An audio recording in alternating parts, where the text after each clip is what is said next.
इस बार का जो चुनाव होगा विधानसभा का, बिहार विधानसभा का चुनाव जो होगा तेजस्वी यादव बनाम 20 साल की सरकार। 20 साल की सरकार में नीतीश कुमार आते हैं और नीतीश कुमार इस बार चाहेंगे कि फिर से मैं सीएम की गद्दी पर रहूं। लेकिन नीतीश कुमार ने अगले चुनाव में जो है घोषणा कर दी थी कि जो है 2025 का जो चुनाव है, मैं बिहार विधानसभा का चुनाव अब आखिरी लड़ रहा हूं, अब नहीं लड़ूंगा। ये तेजस्वी यादव भी इस पर बातें करेंगे, जनता से मिलेंगे तो यही बातें करेंगे कि नीतीश कुमार ने पहले ही वादा कर दिया था कि मैं अब चुनाव नहीं लड़ूंगा, तेजस्वी यादव को ही सीएम बना दूंगा।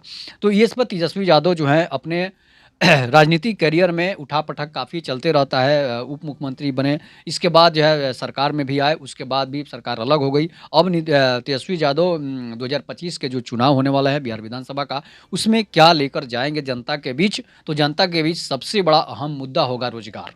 सबसे पहला मुद्दा होगा रोज़गार। तेजस्वी यादव रोज़गार पर हमेशा से जो है जुआओं की आवाज़ बने रहते हैं और बिहार सरकार और केंद्र की जो सरकार है नीतीश कुमार की, एनडीए गठबंधन की, वो शायद रोज़गार पर ध्यान नहीं देती है। इसलिए कि 2 करोड़ रोज़गार कहने के बाद थोड़ा बहुत रोज़गार मिला, इसके बाद नहीं मिला। बिहार सरकार जो है शिक्षकों को सिर्फ रोज़गार दी, बाकी संविदा कर्मियों, सांख्यिकी स्वयंसेवकों से लेकर अनेकों तरह के कॉन्ट्रैक्ट कर्मी तक आज तक जो है सरकार का दंश ही झेल रहे हैं, सरकार का प्रकोप ही झेल झेल रहे हैं, लेकिन उन्हें आज तक नौकरी से दर्शन तक नहीं हुआ।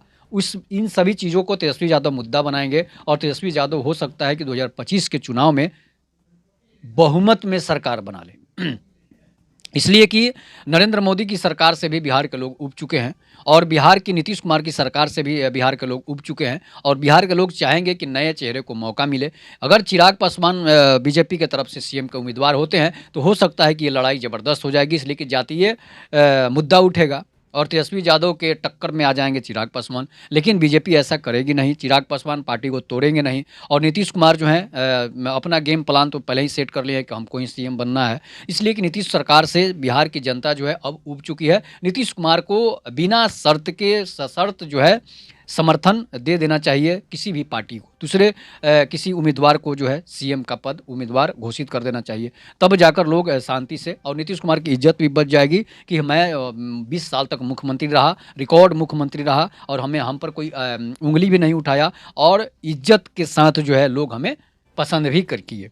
इसलिए कि अगर आप नहीं छोड़ते हैं गद्दी, नहीं स्वयं नहीं छोड़ते हैं, तो फिर आपकी किरकिरी होनी तय है कि सरकार बनती बिगड़ती रहती है, समस्याएँ आती रहती है और बीजेपी अपना गेम प्लान सेट करने में तो लगेगी ही। इसलिए कि नीतीश कुमार से जनता जो है 20 साल से जनता जो है नाखुश हो चुकी है अब। इसलिए कि आप बहुत काम कराए हैं, बहुत विकास किए हैं, विकास शब्द आप ही का देना है। लेकिन जो 15 साल आपने काम किया, 20 साल आपने काम किया, उसके बाद अब लोग चाहते हैं कि नया चेहरा को चांस मिले, नए मुख्यमंत्री को का पद मिले ताकि जो है कुछ नया विकास हो, अधिक से अधिक रोज़गार पैदा हो, अधिक से अधिक जो है कंपनियाँ, फैक्ट्रियाँ जो है बिहार में लगे ताकि जो है बिहार के लोगों को बाहर पलायन नहीं होना पड़े। लेकिन इस सब के पड़े जो है सरकार जाती है, जनगणना से लेकर जाती है, मुद्दा उठा देती है ताकि लोग इसी में फँसे रहें और फिर से जो है यहाँ पर ना कोई कंपनी लगे, ना कोई रोज़गार का व्यवस्था हो और फिर से लोग जो है दिल्ली, बम्बई कमाने चले जाएँ। पलायन जो है लगातार जारी रहे, मज़दूर की फैक्ट्री यहाँ पर बंद नहीं होनी चाहिए। लेकिन जनता जो है बिहार की जनता जो है थोड़ा-सा मूर्ख है।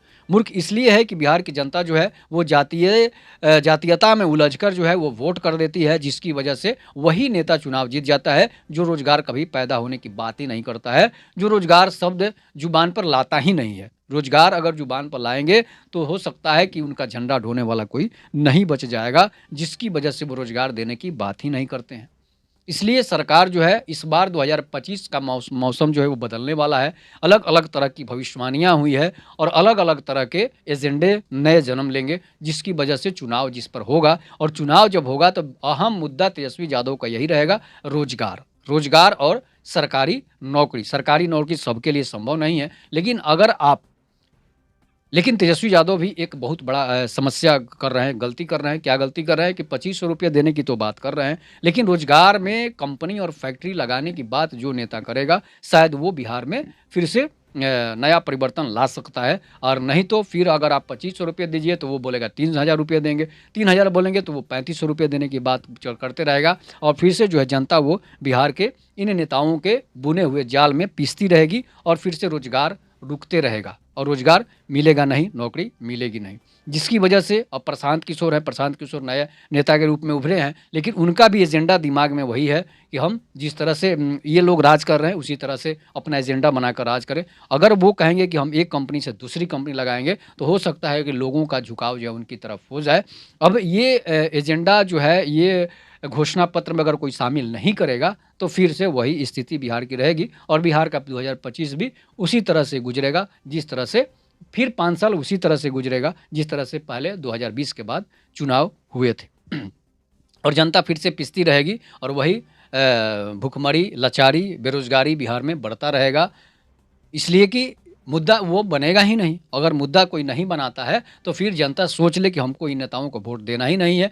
हम रोजगार की अगर जो नेता बात नहीं करता है, कंपनियां और फैक्ट्रियां लगाने की बात नहीं करता है, उनको हम अपने घर से ही भगा देंगे। तभी जाकर बिहार की विकास होगा, बिहार में रोजगार पैदा होगा, नहीं तो फिर पलायन और मजदूर की फैक्ट्री यहाँ बंद होने वाली नहीं है। तो इस तरह के मुद्दे अगर उठेंगे तो हो सकता है कि तेजस्वी यादव अगर इस तरह के मुद्दे उठाते हैं तो नया सीएम बनने के कगार पर पहुंच सकते हैं, नहीं तो फिर से आप विपक्ष के नेता बने रहिएगा और रह जाइएगा। तब तक के लिए नमस्कार। जय हिंद, जय भारत, जय श्री राम।